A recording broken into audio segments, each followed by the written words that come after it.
Assalamualaikum warahmatullahi wabarakatuh.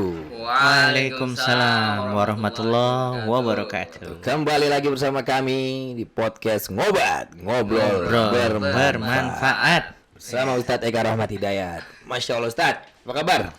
Ya, pertanyaan tiap podcast itu nggak ada jawaban lain kecuali hei. Ya, oke. Khusus hari ini di depan kantor MUI. Ngapain kita mau ketemu Yai? Iya, karena sudah mulai tergaungkan berita yaitu ramai desakan agar MUI dibubarkan. Waduh, berat. bahasan hari ini. Iya, Aman kan? Iya, ini gimana Ustaz? Aman itu. Nah, gimana Ustaz Pak? Gimana nih? Ustaz juga kan tergabung dalam MUI cabang Cimanggis ya. Gimana nih? Iya, itu alamat suram aneh berarti kan ya. Waduh. Kalau dibubarin aneh tergabung jadi apa lagi nih kan? Nah. Kayaknya kita jadi majelis ini aja. MNIU ya. Apa Majelis Ngobat Indonesia. Ngobat. Ngobat. Berarti kita mau ngobrolin tentang pembubaran MUI hari ini nih. Iya, Emang pembubaran. masalahnya apa sih? Emang masalahnya nih? Nah, runut masalahnya itu dari awal kenapa bisa dibubarin? Apakah sefatal itu MUI? Apakah kredibilitasnya udah nggak dapat dipercaya nih? Kenapa? Iya, Ani juga nanya mau Jan, emang ada apa? Emang ada apa sih Jan? Coba Jan, mungkin sempet dapat apa nih Jan? Yang saya dapat sih Ustaz, ada berita tentang diduga penangkapan. Diduga pernah udah Iya, ditangkap udah apa ditangkap, baru? Pak. Iya, intinya diduga ada 3 pengurus MUI. Itu dia ikut ke Jamaah Islamiyah atau ya yang katanya itu mensupport terorisme lah. Jadi ada beberapa oknum Iya, yang mungkin salah satunya itu pengurus lah ya di MUI. Jadi di framing seolah-olah nih kayaknya MUI wah maunya pro terorisme nih gitu. Oh, iya. Karena salah satu oknum anggotanya Nah. tertangkap. Betul. Dan itu juga belum pasti apakah itu emang support terorisme atau gimana, itu masih diduga. Oke. Tapi rame nih, nyantar Rame. nih orang udah Nyanter, bubarin iya, MUI bubarin. gitu ya. Oh, gara-gara Ini masalah. MUI beneran Majelis Ulama Indonesia apa ya? Majelis yang lainnya? Majelis Nggak, maksudnya gini, kita lihat dampaknya aja deh. Oh, Dampak negatif sama dampak positifnya apabila MUI ada, tetap ada, dan apabila MUI ternyata dibubarin nih sama pemerintah. Gimana Ustaz? Pandangannya nih. berat nih kalau ini. podcast anak muda ngobrolin pembubaran MUI. Ini keceplosan nama biasanya. Digusur langsung nih sama markas ini yang ngopi itu. Ini gini ya, mungkin kalau kita sih kita coba mulai dari yang santai dulu lah. Kita mulai coba gini. Tuduhan itu bisa dijawab hanya oleh yang menuduh satu. Yang kedua, bukti itu yang menyediakan bukti itu bukan yang dituduh, tapi yang menuduh. Yang menuduh. Nah, jadi sekarang kita tanya, nih yang menuduh MUI sarang terorisme, maka dia harus Membuktikan. harus berikan buktinya. Harus tanggung jawab dengan apa yang dia tuduhkan itu ya. berarti. Iya, harusnya yang duduk di sini bukan aneh nih Jan, tapi yang menuduh. Kalau ente tanya, gimana saya bubarin? Dibubarin. Aneh sendiri yang tertuduh, aneh bingung nih gitu. Apa yang harus kita berikan buktinya itu satu ya. Jadi cobalah mungkin kita cari ya, mungkin mereka tuh sebenarnya apa. Tadi mungkin Ozan udah sampein, mungkin diduga bahwa MUI Support. menjadi tempat ya kan yang atau habitat yang cukup nyaman untuk siapapun masuk dan pemikiran terorisme itu bisa terinfiltrasi di MUI. MUI. Waduh.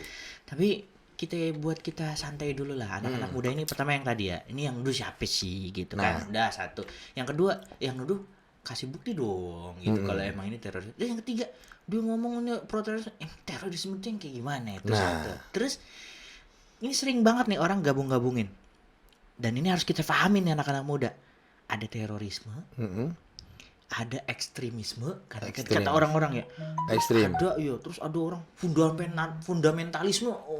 Kayak begitu-begitu. Itu apa isme-isme yang kayak gitu, tapi akhirnya seringkali bajunya itu distigmakan gitu ke kecenderungan biasanya ke agama kita gitu. Teroris gitu. Meskipun orang semua bilang teroris itu nggak punya agama, iya. Tapi yang ditangkap siapa? Nah, itu dia. Kita gitu juga. Iya. Muslim-muslim juga. Itu satu. Yang kedua, ya kan harus dibedakan antara orang yang cenderung misal gini. Ketika kita bicara fundamental tuh ada orang fundamentalis. Kayaknya orang fundamentalis tuh apa? Yang jenggotnya panjang, ekstremis apalagi kan gitu. Garis keras ya. Garis keras, kalau kita garis lunak seperti tulang ayam lunak ya kan, bahkan gak ada tulangnya kalau saking lunaknya kita gitu. Nah ini mau dibawa kemana? Tapi ujungnya gini deh Jan, kalau buat anak muda.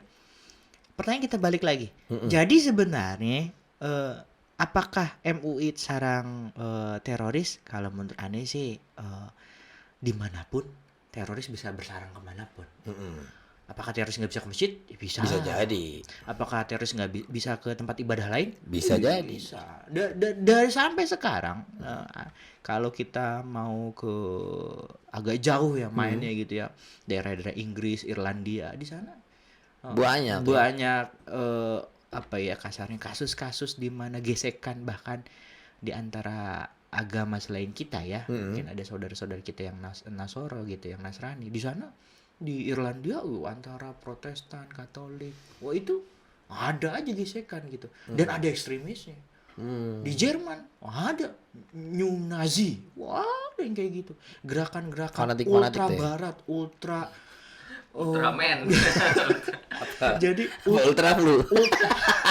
Ultra ras. Jadi ultra ras. Dia ngerasa bahwa rasnya itu yang paling di atas tinggi tuh, ultra aja gitu.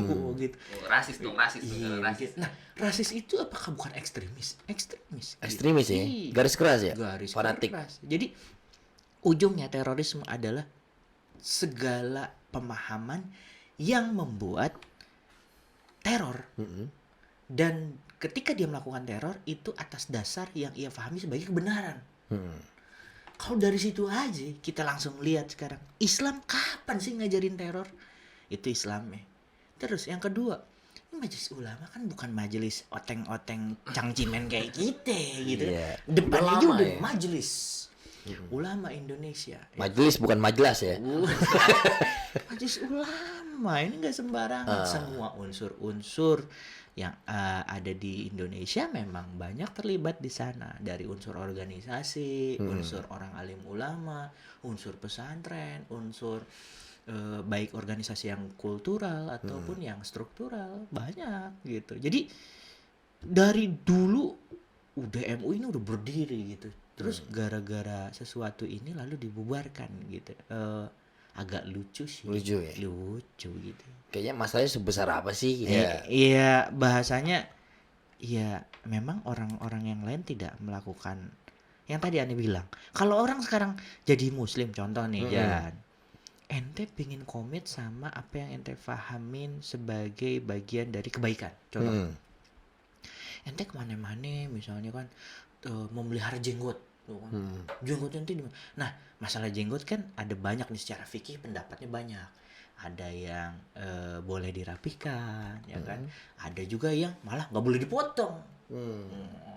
Nah kalau udah ikut pendapat yang nggak boleh dipotong, orang sekarang jadi ada istilahnya kalau di dalam ini tuh ada demonisasi tuh. Demonisasi apa tuh? Demonisasi itu istilahnya menempelkan baju demon ke orang lain.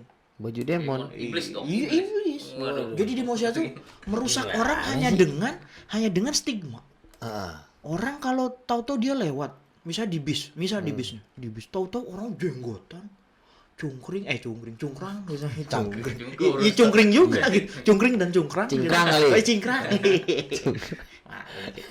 Belum makan, enggak ada makanan. Iya, gitu. Itu terus bawa tas gembol gede. Mukanya serem. Udah gitu tahu-tahu dadakan dia buka tas sambil ngeliatin orang-orang. Itu langsung. Aku yakin orang liatnya, waduh, ini bawa bom nih kan. Bisa begitu. Udah panik ya. Iya. Padahal kalau kita lihat yang kemarin tuh yang ada tindakan terorisme di Jepang. Pernah dengar nggak berita yang kemarin yang ada orang di kereta anak muda tuh, ya kan? Tindakan jenggotan juga? Oh enggak. Orang asik, maksudnya orang Jepang juga. Terorisme itu adalah paham yang memang membolehkan melakukan teror kepada orang lain tanpa dia merasa bahwa itu adalah bagian dari kesalahan atau apapun. Itu bahasa mudahnya. Kirain teror tuh cuman kayak ngebom dulu, nah itu baru disebut teroris apa gimana tuh? Iya, posisinya adalah Kan stigma orang Indonesia kan gitu kan, Iya. ada bom dulu kan, ada Betul. bom, Ada pengancaman. ada pengancam dan lain sebagainya. Iya, bahasanya semua yang dimasukin dalam pemikiran terorisme adalah kalau dia melakukan itu atas dasar apa? Ideologi. Semua itu. Jadi yang harus kita singkirkan adalah bukan MUI-nya. Betul. Bukan, tapi pemikiran Pikirannya, terorisme. mindsetnya ya. Iya, bahaya juga kalau setiap oknum Begitu oknum ya? melakukan gitu terus organisasi dibubarkan, Nah. berarti semua bisa bubar. Bisa Nggak apple to apple ya. Enggak, salah. Kalau kayak gitu sekarang bicara semua kayak gitu di semua lini, di semua tempat, ya teror bisa muncul di mana Nah, aja. sekarang gini Stat ya. Maksudnya pertanyaannya adalah kenapa sedemikian rupanya mereka menggaungkan supaya wah bubarkan. Emang MUI kenapa gitu loh. Jadi Karena ya aneh taunya MUI yang bikin stempel doang nih makanan tuh. Iya kayak gitu juga. Kayak gitu juga. Lah itu yang ngeluarin fatwa siapa? Lah Wah, kita kan sampai gitu. segitu. Ih, masya halal doh. Wah, berarti ente nih ngelihat aneh tinggal datang ke sini mana yang halal ya. Makanan syubhat kita halalin semua berarti. Aduh, iya. Nggak, jadi gini, kalau bicara sekarang kenapa mereka atau siapapun lah ya yang pengen ngubarin, ini pas mumpung kenapa ada momentum. Ada momentum. Black Goat, yeah. Waduh. Black Goat apa tuh? Kambing Kambing hitam. Black campaign. Black campaign. Ada kambing goat, ada Ada kambing juga. hitamnya Hitamnya. satu yang Jadi kambing hitam kan nih. ini Pas momennya sebenarnya orang-orang yang tanda kutip yang tidak antipati ya yang antipati dengan Islam dari dulu tuh cuma ganti-ganti baju aja.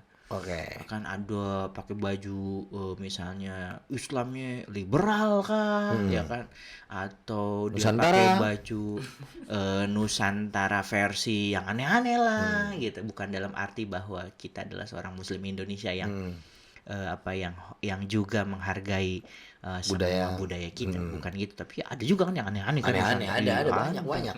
ngaji pakai langgam Jawa. Jawa, aduh. Ntar kita buat lagi langgam ngopi cerah. Ngobar baru habis itu baca Quran. Ngobar. Udah nggak pakai bismillah ya? Enggak bisa baca bismillah. Setiap daerah punya langgam sendiri. Nah, oke. Terus ini Kenapa? Jadi orang-orang ini adalah sebenarnya orang yang sama. Orang yang di kepalanya ada ketakutan. Oke. Sama apa? Sama Islam. Kalau bahasa kitanya apa? Islamophobia. Fobia. Nah, itu dia. Berarti menjurus ke sana nih Iya, sepertinya. Maksudnya ya? Iya, karena bisa banyak nih Jan. Kalau kita baca agak-agak Wallace berhusnuzon sama mereka, anggaplah begitu. Mungkin mereka belum mengerti Islam itu gimana gitu. Atau salah paham. Bisa jadi. Atau kejebak doktrin orang yang menggejalakan itu. Ngelihat apa Islam kayak gini. Dan itu terjadi di barat. Tapi semakin biasanya ujungnya ada kejadian-kejadian apa kayak kemarin misalnya yang kita di New Zealand tuh, penembakan di masjid. Wah, itu terorisme asli itu. Dan itu berangkatnya dari dia punya paham, dia punya doktrin kan. Itu nggak sembarangan gitu. Ibaratnya kalau kita suka kita bisa sangat aneh gitu ngelihat ada orang yang kecuci otaknya terus dia ngebunuhin manusia. Waduh. Wah, itu berat. Wah. Itu nggak masuk di talar otak kita. Nah, terus yang tadi mungkin dia nggak paham, dia salah paham sama Islam atau terdoktrin, itu yang paling ringan. Yang lebih parahnya lagi adalah mereka memang menggejalakan untuk gimana supaya pokoknya bawaannya benci aja. Orang kalau udah benci ya nggak ada alasan. Framing ya? Framing akhirnya. Terstruktur dong berarti. Terstruktur. By design tuh ya. Iya, by design. Kebetulan ada momen. Nah. Itu. Ya kan? Momennya pun momen atau dimomenkan. Nah, Gitu. berat ini. Bicara kalau yang tadinya kalimat aktif jadi pasif. Nah. Ini hati-hati. Salah ngomong udah nggak ada viewers, tahu-tahu ditangkap kita. Nggak ada. Iya. Jadi gini, dalam social engineering ya, ini berat sedikit nih. masuk habis di social engineering itu kan jadi kondisi-kondisi sosial itu bisa digejalakan gitu. Oke, bisa dibuat ya? Bisa. Gimana supaya orang panik? Gampang aja. misalnya semua multinasional company tutup. Padahal kita misalnya udah sangat tergantung sama waralaba si Online. bukan si warung waralaba Ayam. yang ada depannya A atau yang depannya I, Oh, iya, tutup. iya. Terus yang nguasain misalnya sembako, kagak nyuplai itu ke pasar. Wah, ditutup semua jalurnya. Misalnya kalau ada orang mau iseng aja gitu, digejalakan kayak gitu. Panik, kalau istilah panik lah. Panik lah. Kan gitu tuh. Iya. Itu sangat mudah. Terus kontrol kita terhadap dinamika sosial kita di ini gampang banget. Gampang ya. Gampang. Karena apa? Karena semudah sekarang contoh nyebarin hoax. Ya, Iya. nyebarin hoax tahu-tahu misalnya apa? Contoh gagal panen. Nah, Udah gitu Bulog tidak ada stok beras. waduh. Waduh, makan Tahu-tahu singkong. harga di pasar naik. Nah. Itu social engineering. Bisa berarti Nah, diatur. sekarang orang digejalakan ada momentum. Mm-mm. Kebetulan misalnya Ustadz Al Mukarram yang A, B, C Terpapin. diduga punya pemikiran jamaah Islamiyah misalnya. Itu pun sendiri sebenarnya kalau buat kita nih yang anak muda tapi masih tetap pingin lah ngaji-ngaji dikit. Kita harus bongkar dulu nih Bongkar. sebenarnya apa ciri-ciri pemikiran terorisme. Apa ciri-ciri pemikiran ekstremisme yang ada yang masuk dalam apa tuh? Kat. Apa yang ada di dalam kadang masuk di dalam kajian-kajian anak muda. Jangan diberangus semua. Kita mau nepok ini nih nyamuk, ya kan. Tapi pakainya bukan cuma pakai pemukul nyamuk. Ya kan, sekalian tuh pakai C4 gitu. Wah, hancur markas kita sama tempat-tempat podcastnya padahal cuma gara-gara Nyamuk. Gara-gara nyamuk setitik rusak kamar semuanya. Kan kayak gitu. Iya, benar-benar. Harusnya sih kalau mau bubarin tuh itu yang jelas-jelas yang emang udah ada efeknya sama masyarakat. Apa tuh? Banyak lah. Komunitas apalah, warna-warni lah. Nah. Itu yang kayak gitu ya kan. Wah, ani kemarin iseng-iseng jalan. Wah kan, buka Telegram. Telegram. Ya ani sengaja tuh kan. Ani kadang suka iseng gitu, sengaja cari komunitas yang kayak gitu. Waduh, Iya. kacau. Searching gitu apa ya? Itu kalau dulu itu bisa langsung komunitas apa. Nah, sekarang udah pakai kode-kode Jan. Jadi bener-bener clandestine di bawah. Underground ya. Contoh, mohon maaf. Ada nih komunitas yang warna-warni kayak gitu, Depok. Ada berapa Jan? Anggotanya. Berapa? 9.500 Jan. Orang Depok. Waduh. Pas aneh buka fotonya. Waduh. Aneh-aneh tuh. Iya. Itu aneh masih scrolling. Jangan ditanya fotonya. Iya, aneh scrolling. Waduh, sampai segitunya ya. Jadi mikir ya. Aduh, ini apakah kita nih ngobat ini bener-bener bisa jadi apa ya? Paling enggak ya mengisi dari semua fenomena yang udah kayak. Kalau mau bubarin yang kayak begitu. Betul. Kalau mau bubarin yang ngobat beneran, jangan ngobat. ngobrol bermanfaat. Jangan. Ngobat. 9.000 satu kelurahan itu berarti itu. Iya, itu Wah, ngeri dia. juga satu kelurahan warna-warni. Iya, itu dia. Makanya ini urusannya nanti kalau MUI udah hilang ya udah nanti bisa masuk ke hal-hal yang lain. Kita udah nggak ada pegangan fatwa siapa yang mau dipegang. Kalau ada apa-apa gimana? Terus kita mau ngikut yang mana? Akhirnya apa individu-individu yang nggak Masing-masing. kompeten. Berarti gerakan-gerakan seperti itu makin leluasa seperti itu ya. Mungkin itu salah satu tujuannya mungkin bisa jadi itu. Iya, kan sekarang kan ini kok bagaimanapun juga MUI adalah entitas yang juga bisa berperan sebagai kontrol sosial. Ya kan yang percaya sama MUI juga masih lebih banyak aja dibanding sama orang-orang yang mau yang ngebubarin. Suruh kumpulin deh sekarang, ayo dah. Kalau istilah orang Betawi lu jual gua beli, ayo kumpulin semua. Yang mau bubarin kumpul di Monas. Kita pengen ngitung tuh ada berapa biji gitu. Sama yang pingin tetap MUI ada. Kalau ibarat anak muda sekarang tuh. Udah voting aja. Kalau dikencingin tuh penuh. Aku saya tenggelam tuh katanya begitu. Iya. Itu aja sih kita. Wah, berarti emang orang-orang ini by design nih ya. Ya. ini hati-hati nih. Pelan-pelan. Tanam di pinggir-pinggir jurang. Karena gini, sebagai warga negara Indonesia kita bebas menyampaikan pendapat kita. Asal apa? Bebasnya itu adalah bebas yang bertanggung jawab, ya kan? Ada dalam nuansa dan payung hukum. Ya, sesimpel yang tadi aja. Mereka punya praduga. Ya udah, kasih buktinya, masukkan ke pengadilan dan lain sebagainya. Buktikan secara hukum. Aneh yakin bahwa orang-orang yang akan membela MUI pun akan muncul dan dengan mudah hal itu terpatahkan sebenarnya. Tapi ya kita perlu belajar dari masa lalu kan. Memang di sudah hampir di 5 tahun terakhir ini kan kita lihat ya ada beberapa organisasi kita juga yang dibubarkan. Kita organisasi Organisasi Islam. Islam. Hati-hati kawan. Kita bilang mohon maaf ya Masih para muda pemirsa. nih. Kita ada yang masih banyak yang jomblo. Aduh berat. Enggak maksudnya organisasi Islam, Islam gitu kan ya. kita. Iya, Kita kan kan Islam. kita. Betul. Ya kan lalu dibubarkan. Aman. Terlepas bahwa sebenarnya alasan pembubaran bukan terorisme kan? Bukan. Tapi itu Karena masalah idealis. urusan hukum dan sebagainya. Ya, tapi hebatnya pemikiran tuh begitu Begitu ya? Jadi bukan dibubarin organisasi. Kenapa? Organisasi dibubarin, pemikiran itu Masih masuknya ada. ke kepala. Betul. Orang sekarang pemikiran bisa masuk lewat YouTube, bisa masuk ke kamar kita masing-masing. Gitu. Awalnya mungkin ngelihat apa? Oh, teror yang ekstrim itu kan banyak. Ekstrim itu bukan tentang hal agama, enggak tentang prinsip aja. Hobi ada ekstrimnya, ya kan? Coba lihat di YouTube ada kan hobi-hobi ekstrim kayak gitu. Nah. Ekstrim-ekstrim kayak gitu kalau cuma buat diri sendiri nggak apa-apa. Kalau nanti udah ngerugiin orang lain. Nah, Hobi mancing. iya. Mancing keributan. Iya, mancing keributan. Ya kan? Ekstrim tuh. Ekstrim. Kalau ekstrim tuh mancingnya tuh. Iya. Mancingnya Tadi menarik nih Ustaz tentang Islamofobia. Sebenarnya mereka ini yang disasarin utamanya sebenarnya anak muda bukan sih? Anak muda itu bukan menjadi objek sasaran.